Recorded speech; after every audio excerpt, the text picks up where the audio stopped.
Hi, my name's PJ, and welcome to our short presentation. Have you ever wondered how the rich keep getting richer while broke people stay broke and the middle class seems to be shrinking? Well, this isn't nearly as mysterious as it may appear when you examine the specific differences in how broke people, the middle class, and the rich spend their money. Now, this is such a simple concept, yet so profound, it nearly knocked me out of my chair when I finally understood it. I'm going to show you exactly how the rich spend their money, and you can evaluate for yourself why they keep getting richer and the broke keep getting broker, and why the middle class remains so stressed out. Now, to get started, I'd like to review some financial terms we'll be using during this presentation. The terms that you need to be familiar with are cash flow, which means money you bring in, expenses, which means money you spend, assets. Now, this is the most confusing one. You're probably familiar with the traditional definition of an asset, which is something you own or have equity in. However, back in the 1990s, Robert Kiyosaki introduced us to a new definition of an asset in his groundbreaking Rich Dad, Poor Dad series of books. Robert taught us that an asset is something that pays you, and that's the definition we'll be using here. Liabilities is the last term, and it's defined as things that cost you money. As an example, a house is typically viewed as an asset, but can it actually be a liability? Yes, with our revised definition, anything that costs you money is a liability, not an asset. If you have a mortgage, your house is an asset to your banker because it pays him or her every month. But could a house also be considered an asset to you?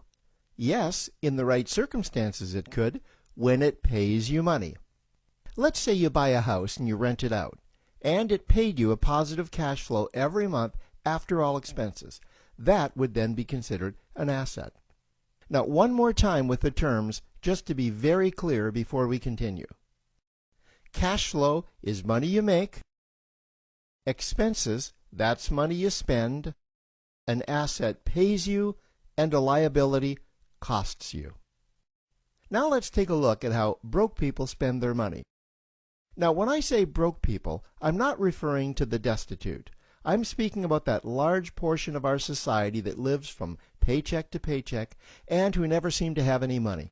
In fact, most times there's more month left at the end of their money, and I'm sure many of you can relate to that group. On payday, broke people buy what I'm going to call stuff. Well, what's stuff? Well, that's inexpensive things that people buy that they don't really need to survive.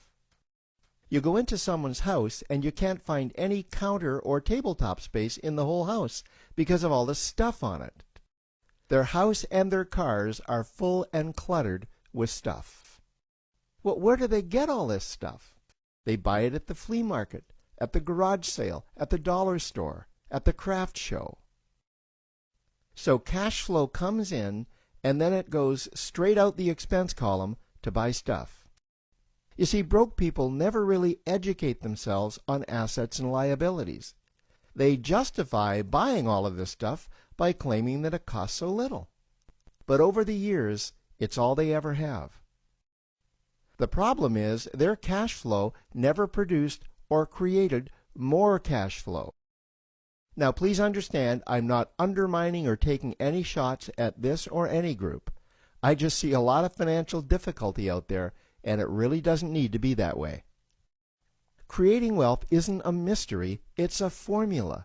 The only reason someone doesn't create wealth is because they either don't know the formula or they don't apply the formula.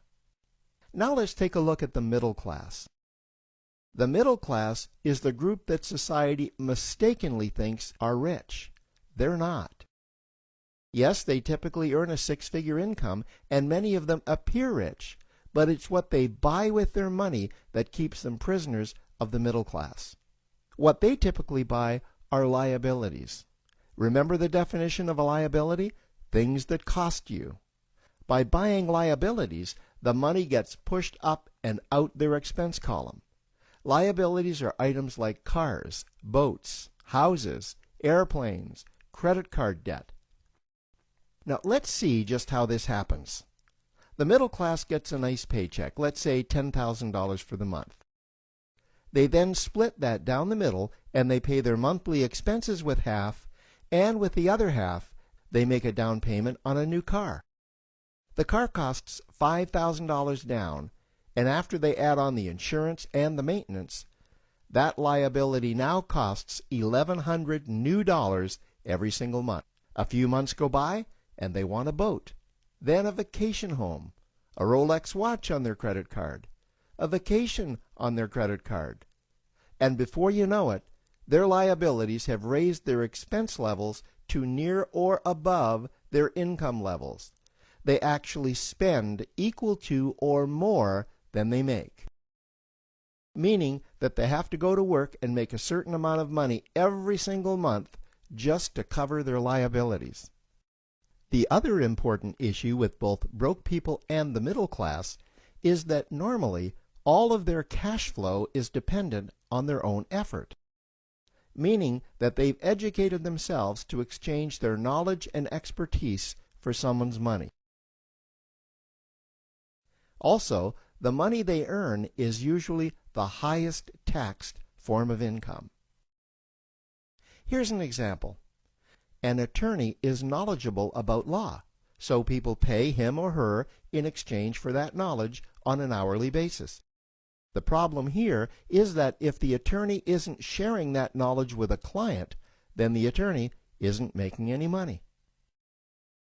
This causes lots of stress and anxiety in their lives, and if you ever ask them to take an afternoon off to play golf with you, well, they very rarely can because of how much money it'll cost them to take that time off.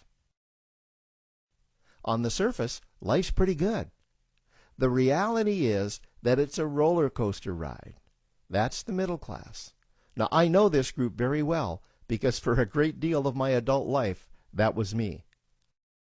Now let's take a look at how the rich people spend their money. Rich people acquire assets. Again, an asset is something that pays you. If you want to become rich, buy assets that earn you more money. The money cycle looks like this. Acquire assets that produce cash flow, invest the profits to acquire more assets that produce more cash flow, invest those profits to acquire more assets that produce more cash flow. The rich spend their money and acquire things that produce more money. Here are a few examples of assets that produce more money. Investments are the obvious ones: stocks, bonds, real estate. Education is another asset. If you learn how to do something that produces more money for you and you actually do it, that's buying an asset. There's a great quote that goes, "If you think education is expensive, you should see how expensive stupidity is." Another example of assets you can acquire that pay you are cash-generating opportunities, especially those opportunities that can create a passive cash flow. Passive meaning that once you build it up, the money continues to flow whether you're still building it or not. Here's a small example. Let's suppose you bought a pinball machine and you put it in a barber shop, and you don't spend any of the profits. You save them until you can buy another pinball machine and put it in another barber shop. This, by the way, was Warren Buffett's first business. If you don't know who Warren Buffett is, he's one of the top 2 richest men in America. The rich are extremely eager to find those passive cash-generating opportunities because those opportunities continue to pay them month after month, year after year, long after they've stopped working the opportunity. You know, I see this happen again and again with successful entrepreneurs. They find a passive cash flow stream that they build up, and it continues to pay them month after month, year after year. They then take those profits and multiply them in another passive cash-generating opportunity, and then again in another. In conclusion, here's what I've learned over the years. You can't find these passive cash generating opportunities unless you're open to hearing about them. Then, once you find them, you must be willing to see what fits you and then act. Now, the reason I say this is that I once answered a hokey little ad that I ended up generating 7 figures from, simply because I answered that ad and then took action. These opportunities are out there, you just need to find them. You also must be opportunistic enough that when the right situation does present itself, you don't miss it. So remember, broke people buy stuff, the middle class buy liabilities, and the rich acquire assets, preferably cash-generating opportunities that can create passive cash flow. They then take that cash flow and invest it in another asset that produces more cash flow. That's the wealth creation formula. Now, I trust you found this introductory information helpful. Now, to learn about one of the greatest cash-generating machines on the planet, click on the link below to proceed to step 2.